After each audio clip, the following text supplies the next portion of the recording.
Dear friends, good evening. Thank you for joining us in our pre-chamber lecture series. Let's talk tonight about the soul of nature. Now that we are bringing about this topic, we are going in detail over tattvas and the elements of nature. I think that you're going to find this very interesting. So let's start by saying that there are 7 elements in nature, not just the typical 4 that you know about. Any internet search will give you conflicting results. You will see that some searches for elements in nature is going to render or return 4. And those 4 you already know very well. Those are earth and water, air and fire. But some other searches, or perhaps within the many results of the search, you will see that there are 5 elements. And they will say earth, water, air, fire, and metal. And even within the same search, you may be able to see earth, water, earth, fire, metal, and they will also say wood. And by the time that you see this third one, you start asking yourself, wait a minute, what's going on here? Which one is the one? So let's bring clarity behind this. The fundamental 4 elements are very clear: earth, water, air, and fire. But beyond that, there are 3 others that are of much of our interest. And these additional 3 are the ether, beyond the ether, the astral light, and beyond the astral light, the element of the cosmic mind. And all of these 7 elements make up, they are what constitutes the tapestry of creation. It so happens that because creation is moved by the law of 3, let's not forget this from this point forward.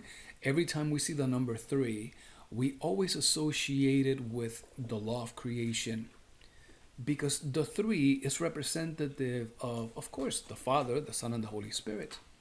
But esoterically, that is known as the law of the Tria Mashikamno. Tria because it's 3. And this indicates that there is always a force that is emanating. There is a force that is capable of receive that emanation. And for that reception to take place, there is a force that conciliates them. This is way easier understood when we speak in terms of man and woman. Man projects, woman receives. And then the love that conciliates them. From that union, there's always a creation. But creation by itself is chaotic. Creation must be organized to serve its purpose.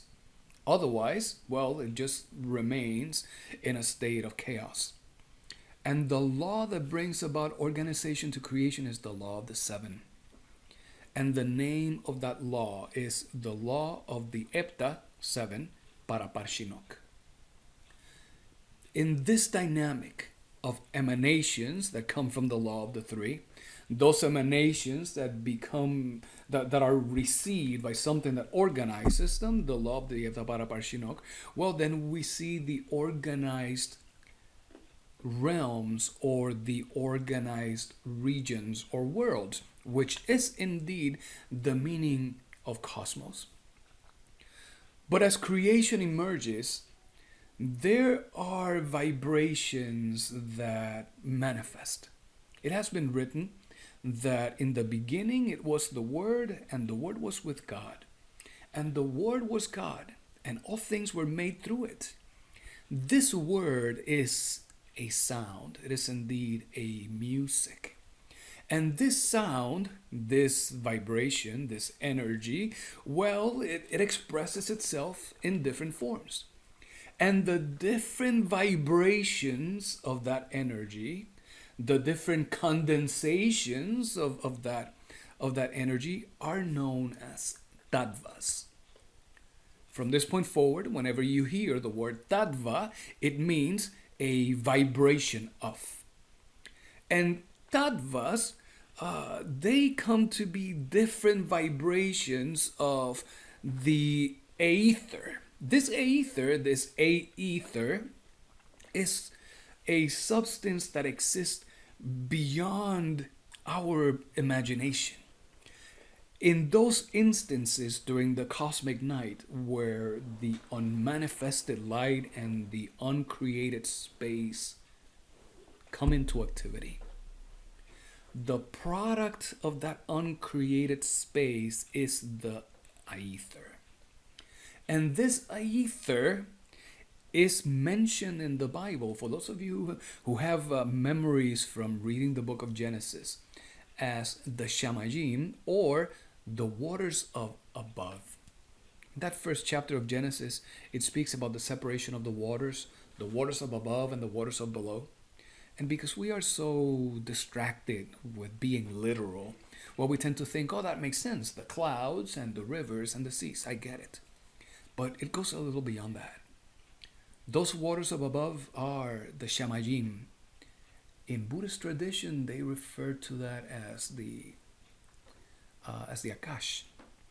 And that Akash, those superior waters, are indeed the source out of which everything that exists in creation is today. So tattvas are different vibrations of that ether. They are vibrations of the same energy, sometimes vibrating with higher intensity or with lower intensity. And we can also see it as condensations. Different degrees of condensation, well, the more condensed, the more dense becomes the substance. And there is a tattva, or a vibration of the ether, that it corresponds with each one of the elements.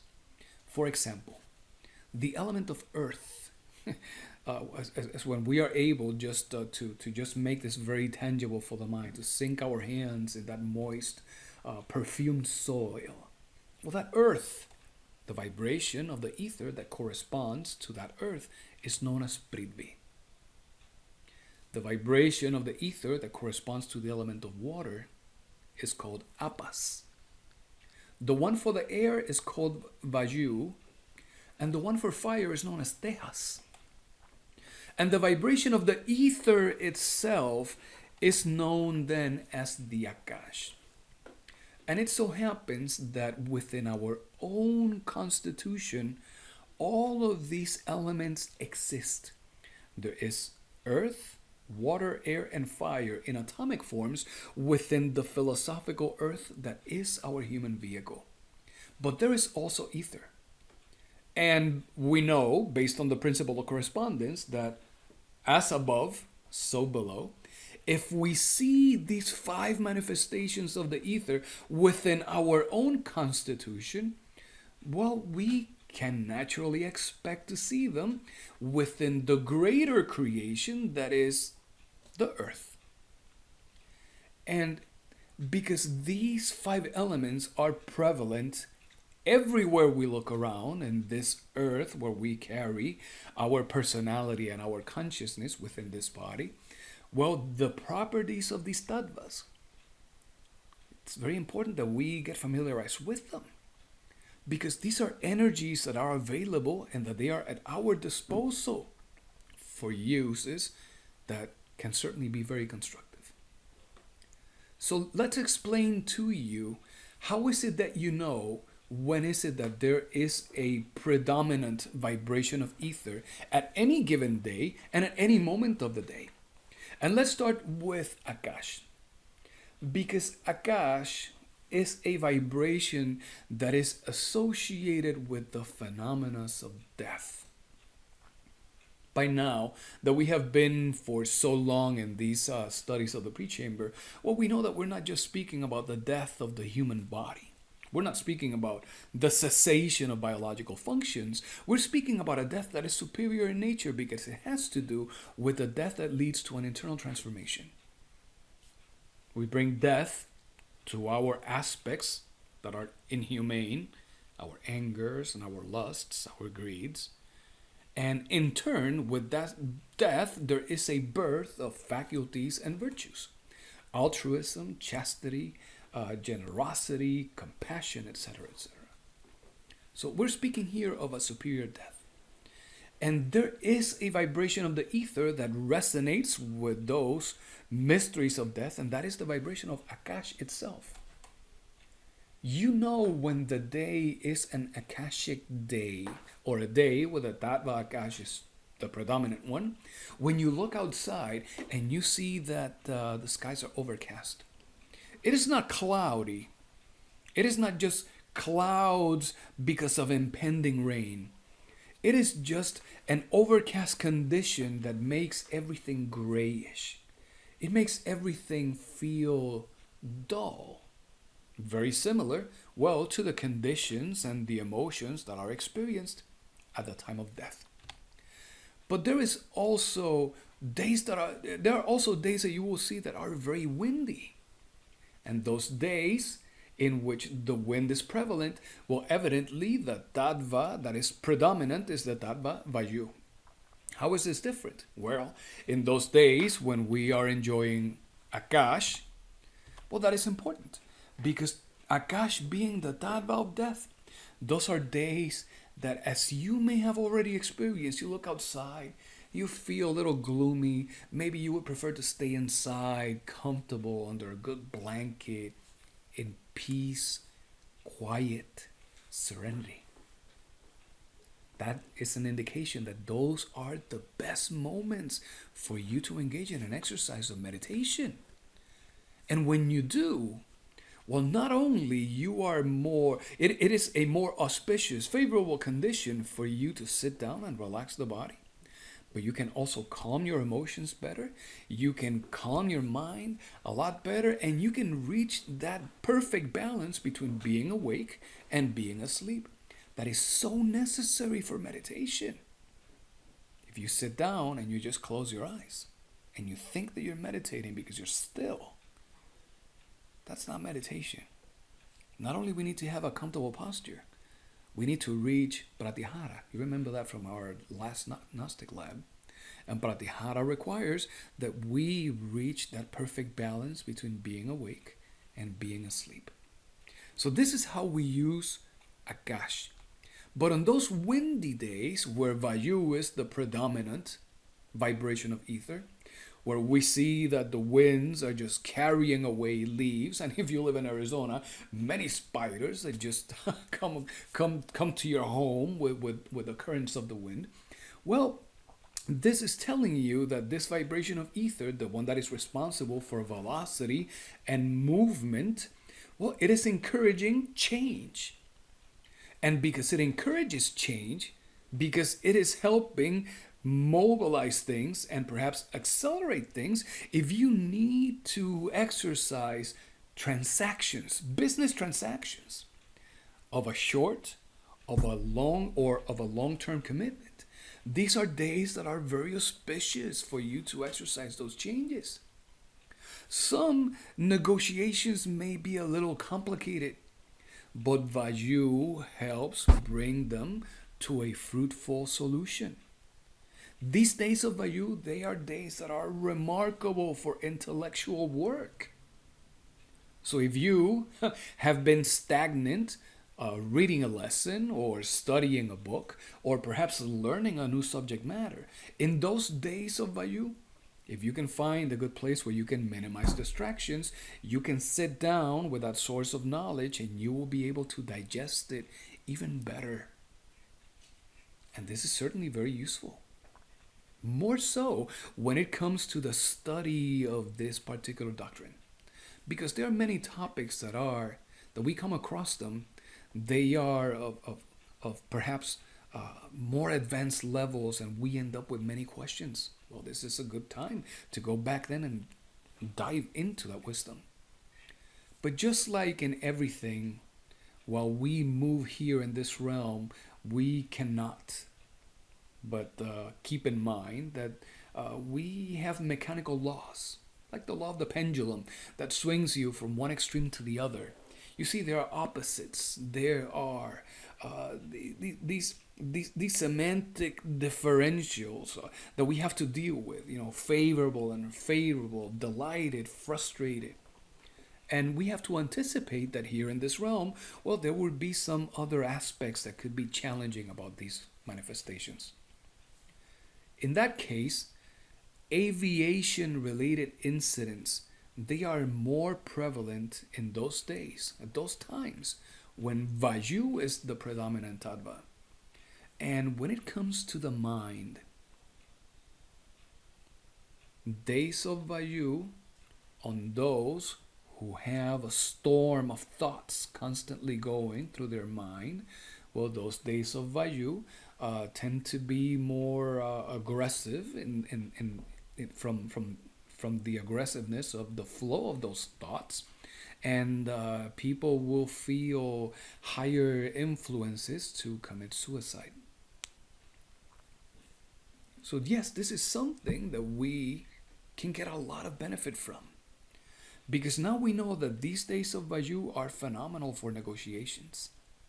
These are days that are great to have conversations about either short or long-term commitments. We know that these days are good for us to study. But if there is somebody in our family who we know who is struggling, now that we know this, the moment that we perceive that this is the dominant tattva, we can go out and maybe exercise even more compassion, even be more present for those who we love, who need us. Okay, so if it's not overcast and it's not very windy, well, we know that there are days that are going to be just very sunny. And these days that are sunny and that they are hot, these are days where the predominant tattva is Tejas. And Tejas is the tattva of fire. And in these days, well, as you have all experienced, you start getting too hot. And when you get too hot, you tend to get a little impatient. You see, it's like the same phenomena of water boiling inside a pressure cooker. Those molecules and that steam, they continue to build up and there are more collisions and the pressure increases. The same thing happens within our psyche. So for us, in these days of Tejas, we're more prone to arguments. We're more prone to intolerances, to discomforts, to frustrations. And we could see that perhaps as something that is negative. But now that we know this, the moment that that happens, if we are able to maintain enough remembrance of self, we can take in consideration that we are influenced by these vibrations of the ether. And rather than staying outside in the heat and just arguing endlessly, uselessly, well, we can just help to cool things down. We can do that by inviting the other person to go, let's go have a refreshment. Let's go come in here in the shade, or let's go inside this place and let's have a seat and let's talk. Because then, now you can create a more constructive influence. Because this heat gives you additional energy. These are days that are phenomenal for intense work. They are days also, well, what we can see relevant to building pressure, where we can see conflicts in matrimonies emerge a lot easier. On the real dark side, explosions, accidents, they are more prevalent at the times when the tattva Tejas is the predominant one. Then, if it is not overcast, if it is not windy, if it is not hot, well, we're running out of options. We're going to have days that are just sunny and very pleasant, where the colors are very vibrant, and they're going to be wet days. So those days that are sunny, where the colors are very bright, where you walk outside and you feel the freshness and the crispness of the air, when you look at the distance and everything looks high definition, those are days of the tattva Prithvi. And Prithvi is the tattva of the element of earth. And these are glorious days because these are days where success is almost guaranteed in the things that you do. For negotiations, for your health, these are phenomenal days, phenomenal moments of the day for you to be able to get married, to celebrate. If there's going to be a conference and a lecture, we're going to plan a congress. Well, ideally, it will happen at a time in which Prithvi is the predominant tattva. Anything that has to do with love, with charity, with benevolence, it sprouts and flourishes beautifully under this particular influence. And the last one, well, the days that are wet. And these days, where the predominant tattva is apas, the vibration of ether that results or condenses in water, well, these are days in which we can benefit from it because of the element of water. Water bringing life into everything. That is the perspective. Well, these are days in which we can then bring life into our doings. And we can bring life into a space by, for example, purchasing goods that will adorn it better. We can bring life into and happiness into the life of others by contributing into charities, etc., etc. And then those funds, that energy that we invest, becomes so much better employed. This is what we see with the tattva apas, which is of the element of water. And notice that it says all opposite to tejas.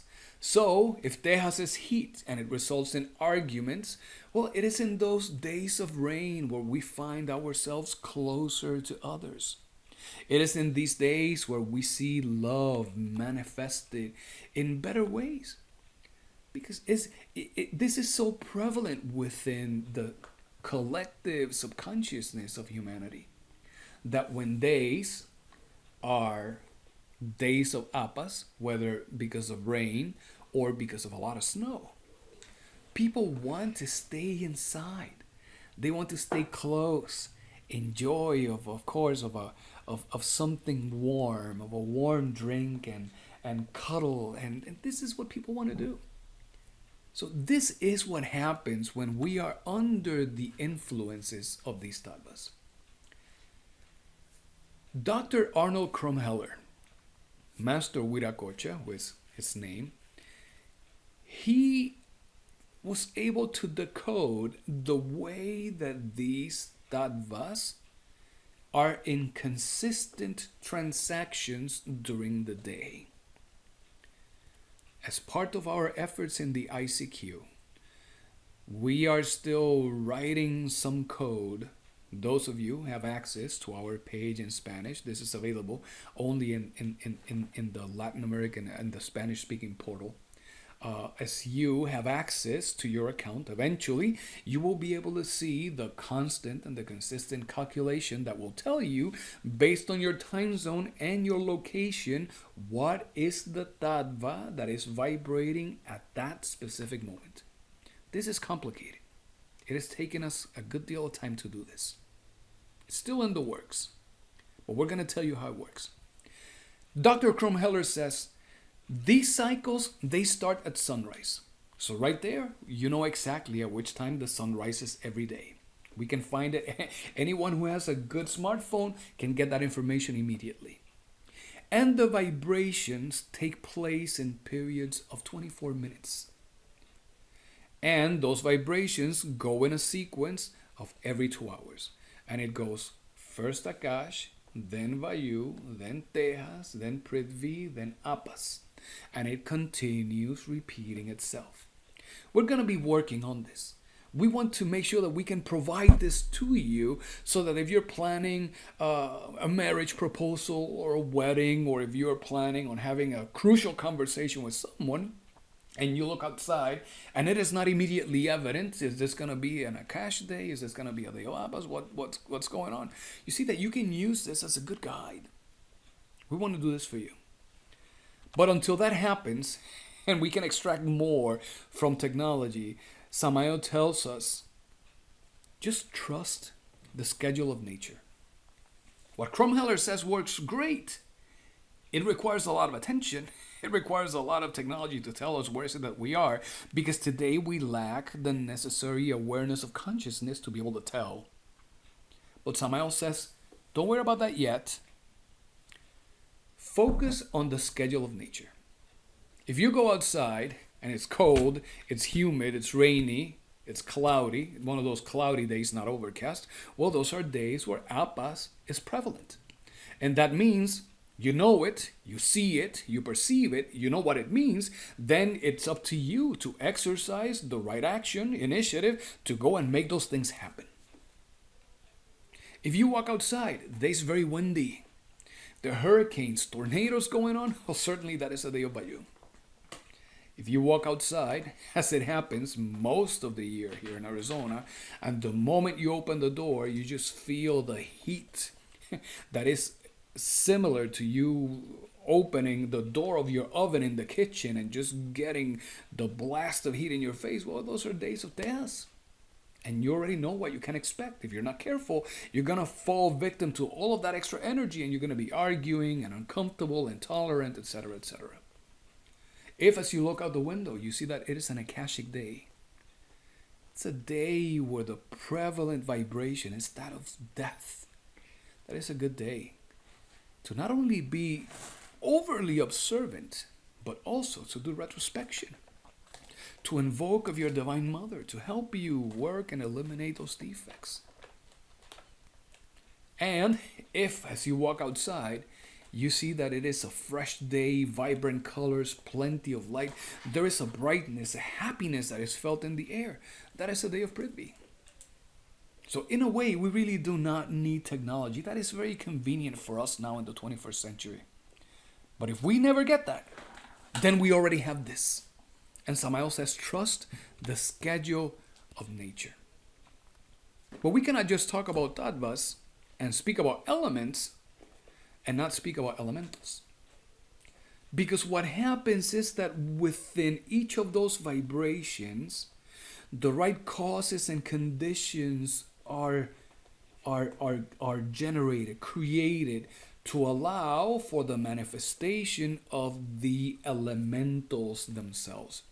And the elementals are those consciousnesses that move and exist within the element, just as we move, exist, and we carry our consciousness, our personality, our body here in this earth. And these elementals have been known with many different names. The Arawak Indians, well, they refer to them as anima. St. Augustine, he used to call them Deuces, Paracelsus. In his writings, he calls them fauns. These elementals, these consciousnesses, creatures that exist within each one of these elements, we will find them living in rivers, in the mountains, in the meals that we consume, in the water that goes down the drain, in the heat that is generated by our bodies. We see them in the flow of our blood, in the electrical transactions within our nervous system. They are everywhere. It is impossible for us to not breathe them, to not consume them, to not have them be part of our own existence. And what has happened to us is that we became victims of our own materialism. Materialism, the need to see everything proven by virtue of the senses of the human bodies. Well, the moment that we continue degenerating, we lost the ability to see, to hear, to perceive with the higher senses that we were granted. And because those senses were not there, and the physical senses could not perceive them, well, we became very skeptic. And within our own skepticism, we started closing the door to perceiving, to seeing them, to working and speaking directly with these elementals. But you know very well that perhaps your mother, your grandmother, your grandfather, they used to speak with plants. Plants will thrive in their homes. You would take the plant out of their home, bring it to your own house, the plant will wither, many of them will die. You see, and that is because of that transaction, that communion that existed. So back then, we used to speak to these elementals. We used to be able to share with them, to feel them.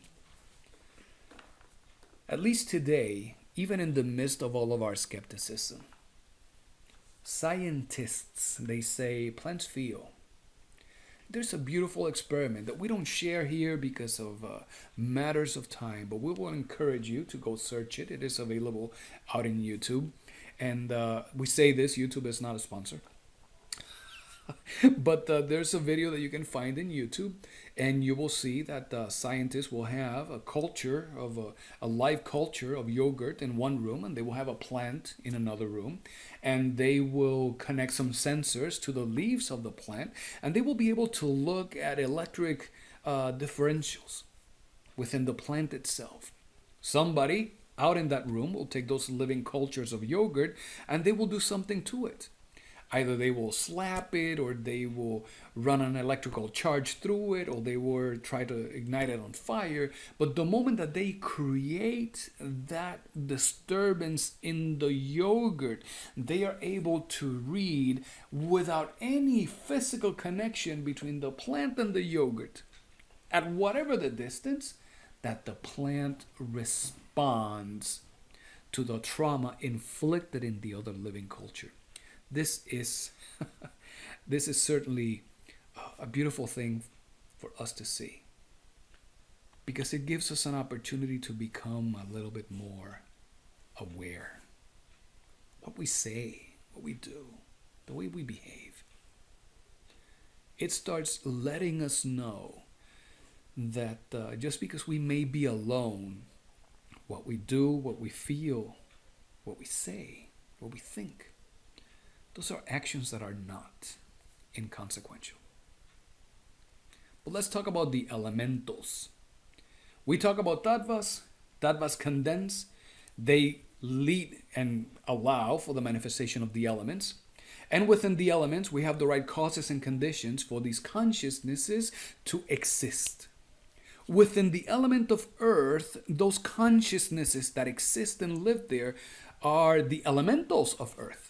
And these elementals are known traditionally as gnomes and pygmies.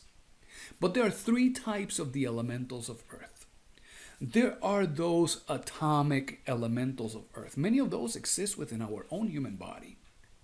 And these atomic elementals, well, we find them in their atomic form in crystals in nature. We see them in minerals. These are atomic elementals, consciousnesses that are starting in their evolutionary process as that wave of consciousnesses, of monads, has reached the planet. And their first body, well, is a body that is shared, but it could be a rock. And inside that rock, within all of those bonds and crystal structures, well, we see that these elementals exist. But these elementals do not stay there forever. They are educated, as we have learned in the lecture of the transmigration of the souls, by angels of different departments of nature. And as they start gaining wisdom and as they start gaining mastery, they start transitioning into a higher level of being. The next evolution of those atomic elementals of earth, those atomic gnomes and pygmies, where are the ducis. And these ducis are of 10, 15 centimeters in height. And they characterize themselves because they love resembling human beings.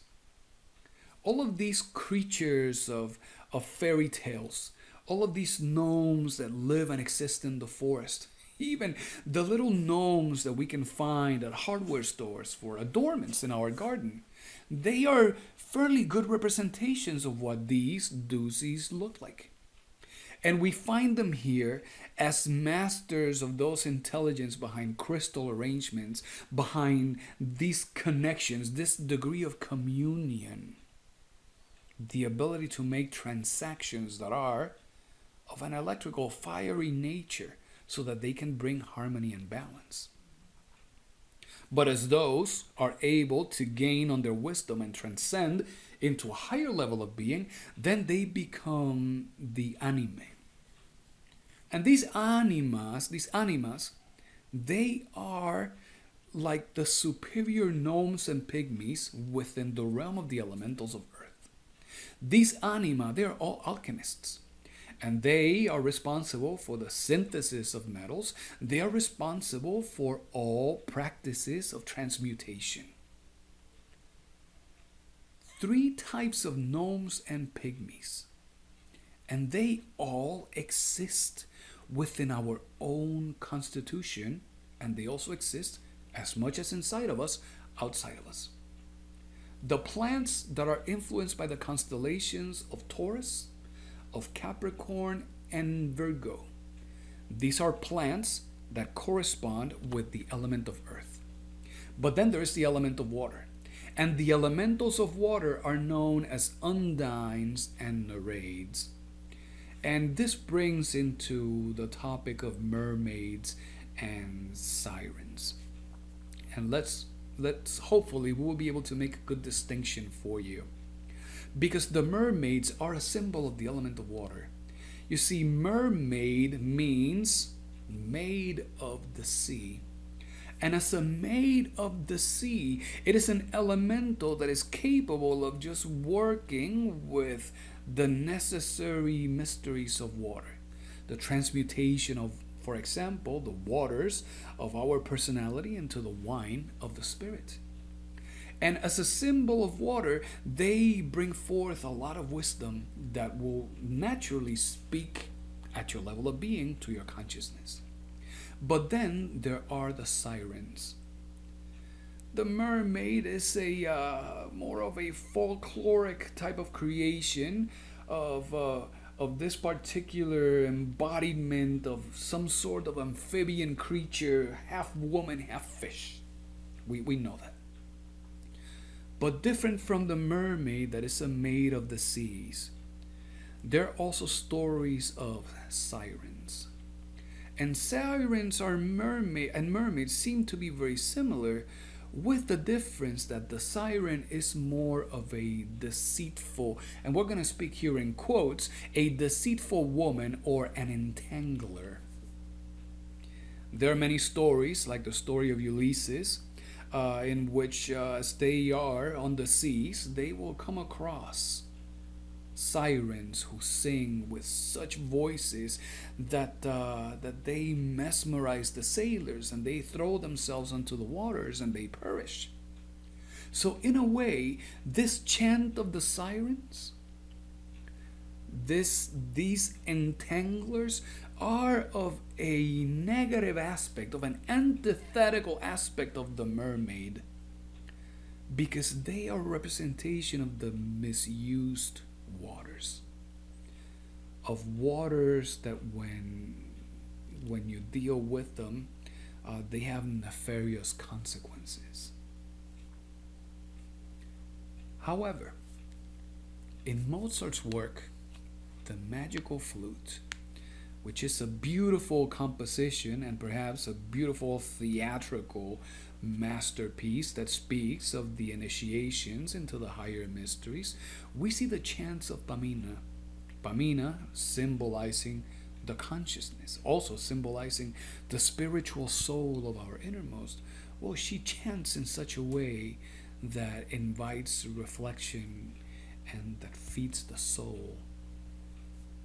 So when it comes to these beautiful voices, the beautiful music can lead us to an internal transformation, but the beautiful voices can also lead us down a path of misusing our waters. Let's expand on that later. Plants that are plants of water. Very typically, we will see them growing in ponds. We will see them growing in places where the moisture is always at saturation levels.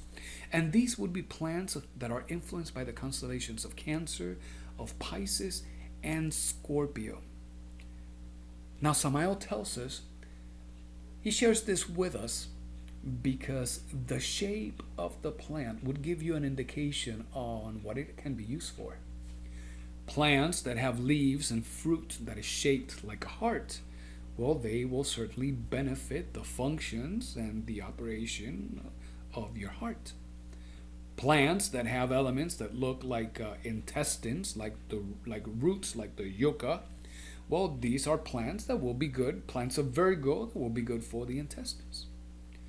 Plants that resemble body parts, body organs, well, they can be used to bring some healing for that particular organ.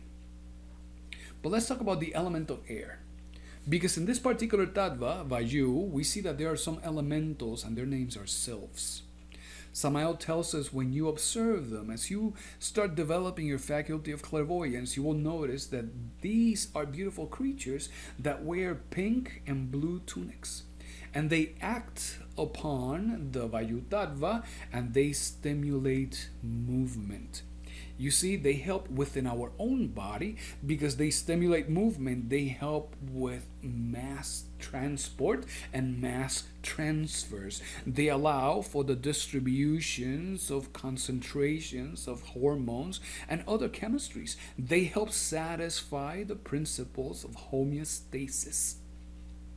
And plants that are associated with the element of air are plants influenced by the constellations of Libra, of Aquarius, and Gemini. And last, the element of fire. The elementals of fire are known as salamanders. Samael tells us, as you develop your faculty of clairvoyance, you will be able to see that these elementals, they look like crickets.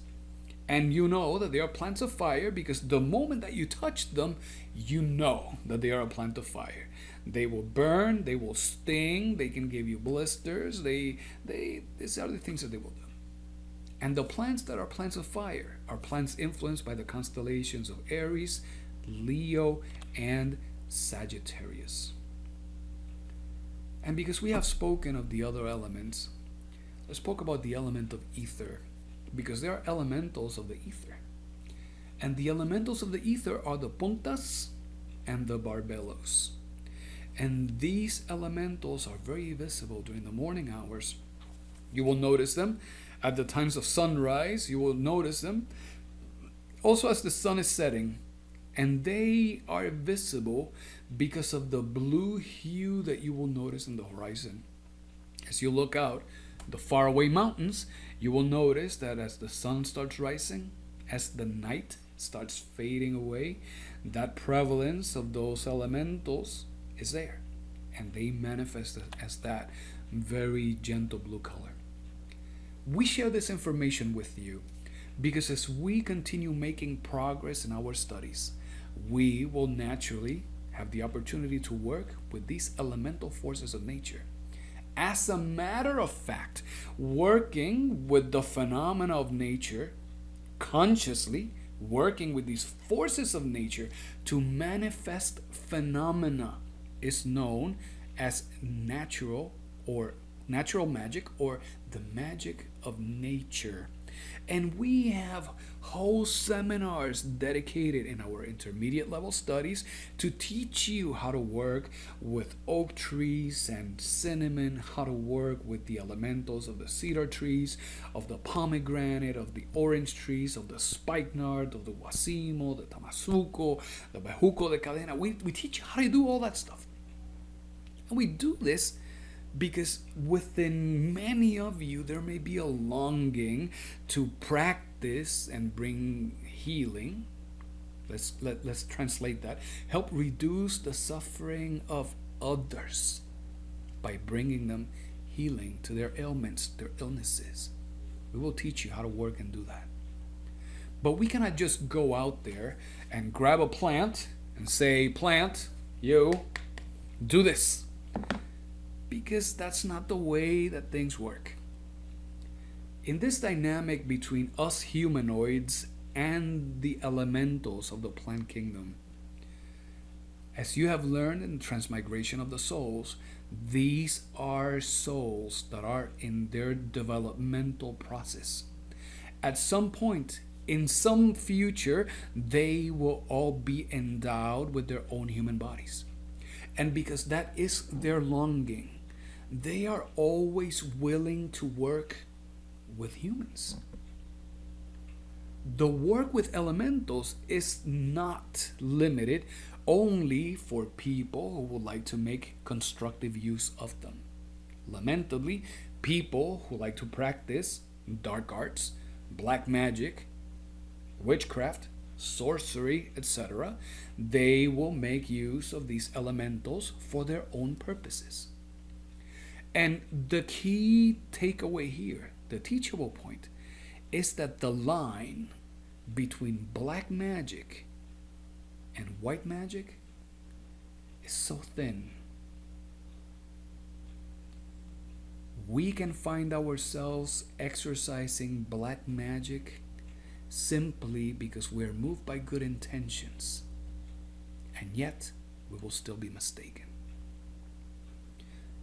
In the case that you decide to grab plants to help someone, and the person is suffering from some ailment, and you get there and you tell them, I'm going to make you a tea of this, and you're going to use this as a balm, and you're going to apply this there, and this is going to take care of that. Regardless that you're doing it with the best of intentions, you could find yourself creating interferences in higher decrees associated to the law of karma. And you do not want to be the one creating interference in the decrees of the great law. So even though you may approach that with the best of intentions, sometimes moved by the fear of losing a loved one, that interference, moved by your fear, at the root of that, your desires, your insecurities, etc., you have, by mistake, fell into the side of black magic. And the only way to make sure that we are always doing the right thing is not to command the elementals ourselves, because, let's be honest, we are clueless. Otherwise, this world would not be as chaotic as it is today. It would not be for us to do it by ourselves, on our own terms, but to always invoke of our innermost.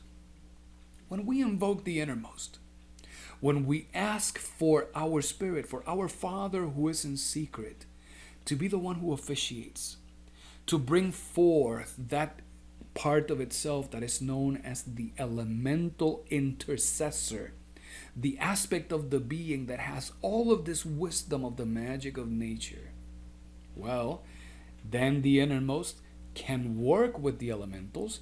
The innermost will do things according to the great law. And when we are done with the work, to make sure that we are not forcing it, because it is likely, and listen to this tangent, that most people find it very difficult to remain in a high state of awareness for more than 10 or 15 seconds. They always go back into their daydream, their thoughts, their worries.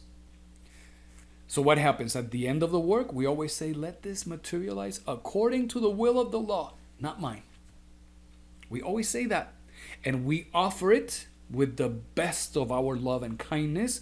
And we offer the work and we allow it to take place if the law allows to it. Then we don't create interference. Then we make sure that we stay within that side of the white magic, because we cannot keep adding ourselves karma by our own ignorance. We should be past that at this point. I think that all of us will agree we have suffered enough.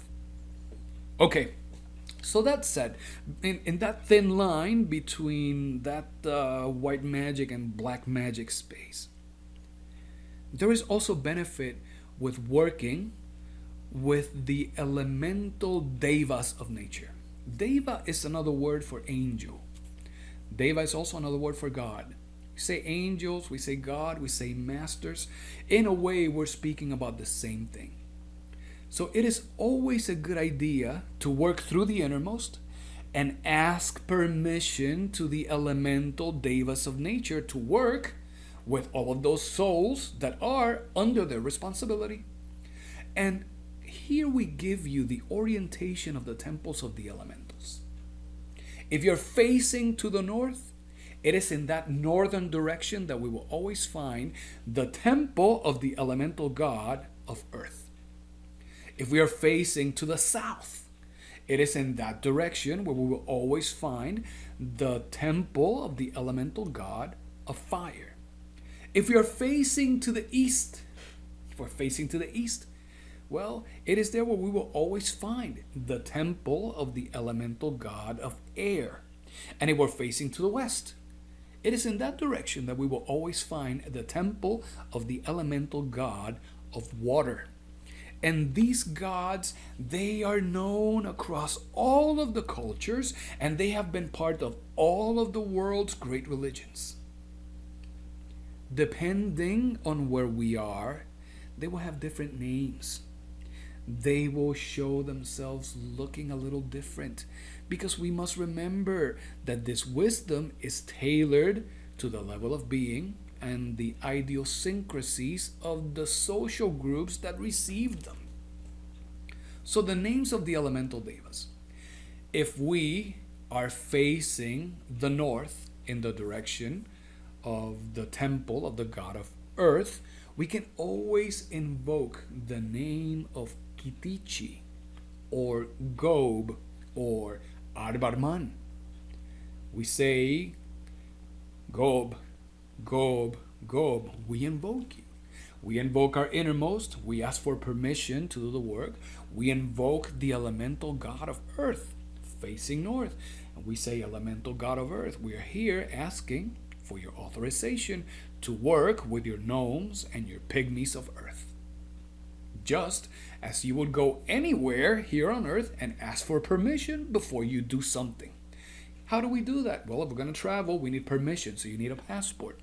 If you're going to go into some kind of governmental office, you need to go through the secretary, the administrative assistants. You just cannot barge in through the door. You need to ask permission.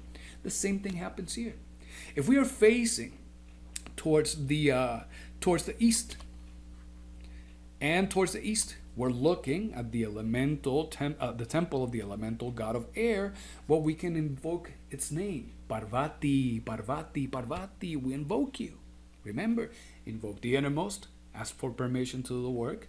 Invoke the elemental god of air, Parvati or Paralda. We invoke you. Authorization, permission to work with your sylphs of air. If we're facing to the west, where we have the temple of water, we invoke the god Varuna. If we're facing to the south, we invoke the elemental god of fire, Agni. We need to know this. It is good that we know what their names are as the ones that we have presented here in the Hindi tradition. Here you will see that there are 5 gods, even though we mentioned 4. One of them is the god of ether. We see it in the far left, because the god of ether is Indra. We're not going to be working yet with puntas and barbelos. That's still a little bit too high for us. But we can always invoke Paralda. We can always invoke Paralda or Parvati, Kitichi or Arbarman. We can ask for Varuna or Agni's help in anything that we need. And this is the same representation of the same elemental gods, but just on the other side of the world. Let's do this virtual trip from the millenary lands of India, and let's now go into the millenary lands of the Aztecs in Central America. And the goddess of earth, well, it's not Gob or Arbarman. Her name is Coatlicue. The god of fire, well, it's not Agni. It is Huehueteotl. The god of air, it is not Paralda. It is Ejecatl. The god of water is not Varuna. It is Tlaloc. And whether we say Tlaloc or Varuna, it doesn't matter. And if you're working with 4 of them and you remember some names in Aztec and some names from the Hindu tradition, it doesn't matter either, because they know we're ignorant. All we need is to bring forth our best effort. And this is why we always invoke the innermost. Because even though we make here mistakes, the innermost does not make mistakes. And as we are practicing the ritual within this realm of dense substance, with the consciousness, with a fraction of the consciousness of the innermost incarnated within us, well, in higher realms of creation, the innermost is doing the right work with the right rituals, the right salutations, the right invocations, the right mantras. Everything is happening to perfection, always asking to do it according to the will of the law. We share this with you, and we see this as super important, because at some point when we transition into the intermediate level of studies, we're going to be learning about the magic of the runes. And not only we will learn postures and mantras that will help us with the transmutation of our sexual creative waters, we will also be working directly with the elemental gods of nature And we will do so in such a way which we're going to invoke the elemental god of air, of earth, so that they can help us purify our blood, strengthen our body, bring back health, harden the walls and the windows and the ceilings, the roof, the foundation of our homes, so that they can withstand the earthquakes and the fires that are coming to us. That we can invoke the elemental god of fire so that its salamanders can consume and burn any parasites that may be attached to our subtle bodies, any packs of black magic that we may be carrying from past lives. We can burn all of that and bring a lot of relief into our lives. We can work with the elemental god of air so that we can develop quickness of thought, so that we can help organize our thoughts, so that they can help us remove any toxins from our body.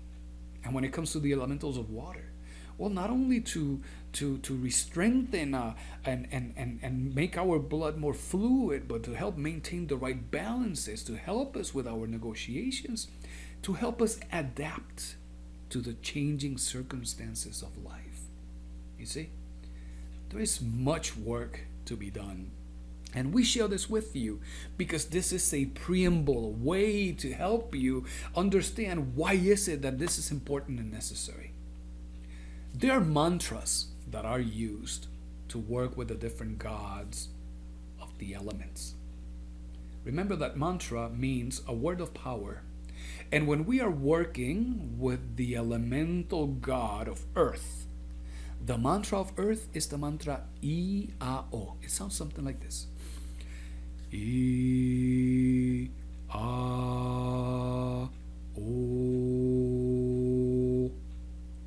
The mantra, when we're working with the element of water, when we want to see those waters vibrate and transmute, is the mantra M.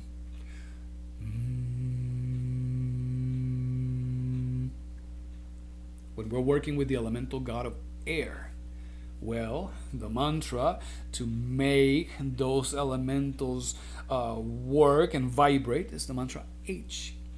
And it sounds like a deep exhalation.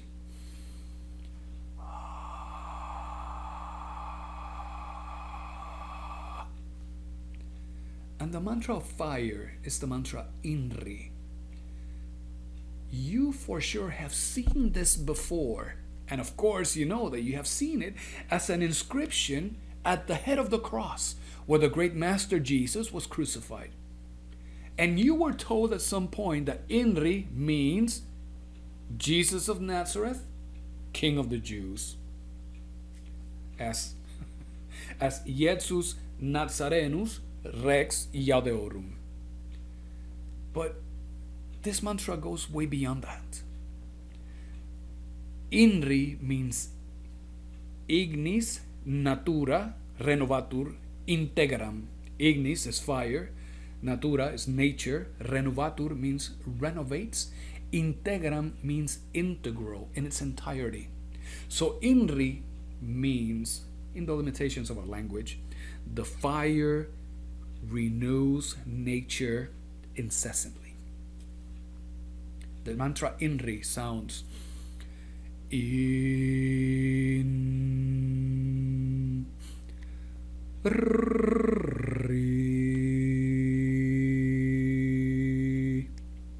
and then the mantra of the ether is the mantra Aum. Here in the Aum we see the innermost, the spirit and the vibrations of water, all of them together. And here the mantra Aum, well, for our purposes, it is chanted A-O-M. Aum.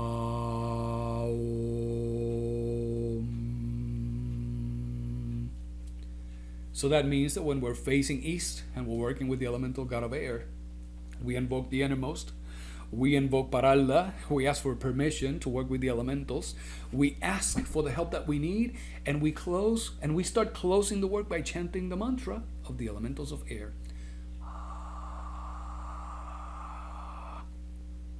And so on and so forth with the others. It is good that we know this because our body, being an energetic, condensed a machine made of condensed energies, well, these elements have influence within our body. The influences of the element of ether, they grow from the crown all the way down to the eyebrows. Any issues in that realm of the body, we would then invoke Indra, we would ask for help with the pontas and barbelos, and we will chant the mantra Aum. The element of air goes from the eyebrows to the heart. Any issues in our body that need attention, well, we can chant, invoke our innermost, the elemental god of air, Paralda, Parvati, ask to work with the sylphs of air, command the sylphs of air in the name of the Christ, and we can say, we need you to do this, and with that permission, we then chant the mantra of air. From the heart to the level of the anus, this is all a region of fire. Any ailments in the body that need attention, well, we can work with Agni, elemental god of fire. So we invoke the innermost, we invoke Agni, we ask for permission to work with the salamanders of fire, and when we get that permission, we command them to work, helping bring relief to whatever is happening, and we chant the mantra of fire. Inri. Inri. From the anus to the knees, that is a region of water. Invoke the innermost, the elemental god of water, Varuna, Tlaloc. Command the elementals of water, the undines and Nereids. We ask for our petition and we chant the mantra M. And then from the knees to the feet, that is a region of earth. We would then face north, invoke Go, Barman, Kitichi, and with their permission to work with the gnomes of earth, we will state our petition and then we will chant the mantra I-A-O. So you see, we can work with the elemental gods when we need help to bring healing into our body. And now, because this has been such an exciting lecture, we're running out of time, we're just going to give you a quick glimpse on what we will cover later on in our intermediate level studies when it comes to working with elemental therapy, or therapy with the elementals of nature. We will work with them, and we will always work with plants to help bring healing. This is taught again at the first chamber level of studies, and we will do our very best to always work with plants that are alive. Okay, alive. We're going to learn to work with the elemental of the cinnamon, and working with the cinnamon is a beautiful work because it helps restore strength, it helps restore force. It helps bring about happiness, optimism, activity, cordiality. So we can work with the elemental of the cinnamon tree, and we can brew a delicious tea of cinnamon, and we can share a tea if we need to have a crucial conversation with someone. You see, it will bring optimism. It will bring cordiality. We can work with the elemental of the mint. And the beauty about working with the elemental of the mint is that these elementals, they have access into the Akashic records of nature. That is where all of the events throughout all of the history of creation exist. And these elementals, well, they can help us remember our past lives. Understanding events as they happen in past lives will give us better understanding on what is happening now in our lives. And we will work with the elemental of the mint. The mantra that we will be chanting will be the mantra Raom Gaom that we already covered in one of our Gnostic labs. Remember, to bring back memories of our past lives. And as we consume that tea, the elemental becomes integrated within us, and it helps us remember through dreams or through the exercise of meditation, retrospection. We can always work with the elementals of the orange trees, because the elementals of the orange trees, this particular department, it has dominion over the economics or the economies of nature. Anything that has to do with finance and economy, all of the chains of causes and effects, they're influenced by these particular elementals. If you find yourself in a situation of opulence, it is in your best interest to thank the elementals of the orange trees, and of course the angels who are responsible for maintaining order within this department of nature. On the same token, if you're going through difficult financial hardships, there are ways in which we can overcome the challenges that are brought to us by the elementals of the orange trees. And that is by working with the elementals of the pomegranate. Because the elemental of the pomegranate, they are powerful in matters of love, affinity, and magnetism. So things that have to do with friendships, amiable relationships, matters of love, harmony in the homes, well, we work with the elemental of the pomegranate, and as we consume the pomegranates, those elementals become integrated within us and they help us in all of those matters. We're going to learn about the elemental of the aloe, and there is a beautiful prayer that we must learn, memorize, to practice with the elemental of the aloe, because the elemental of the aloe is powerful for all things. I'm telling you, all things. And that prayer says, I believe in the sun, the cosmic crestos, the powerful astral mediation that binds our physical personality with the supreme immanence of the solar father.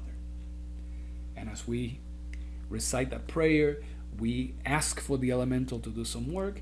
There are mantras associated with that as well. And this brings us to the end of this particular lecture. So, dear friends, this has been the Soul of Nature, Tattvas, and the Elementals. Not only we hope that this was very useful and very exciting for you, we also hope that you will continue digging deeper into the studies, putting them into practice, so that we can continue this journey together in ever-expanding movement as a large family in a single heart. Thank you, your friends, for being here with us this evening, and may all beings be happy.